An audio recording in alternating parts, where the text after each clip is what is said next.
Ito mga dapat natin aabangan mga kapamilya sa Batang Quiapo na wag natin papalampasin sapagkat maganda na talagang pangyari ng bawat episode ng teleseryeng ito.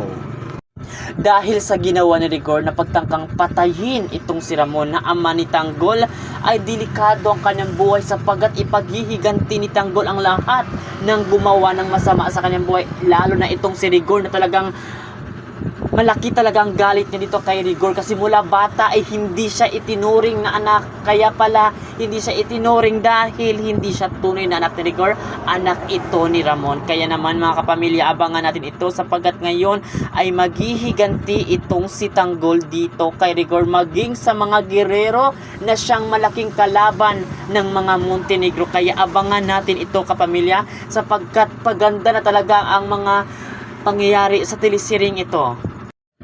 Dahil sa ginawa ni Rigor sa ama ni Tanggol na si Ramon ay may paghihiganti ang gagawin ni Tanggol dito sa kanyang piking ama na si Rigor.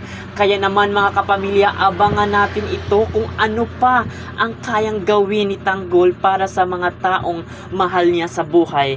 Kaya yan ang abangan natin dito kasi paganda na talagang pangyayari ng teleseryeng ito na wag natin papalampasin ang bawat episode ng teleseryeng kinaadikan natin panoorin tuwing gabi, at ito ang Batang Quiapo.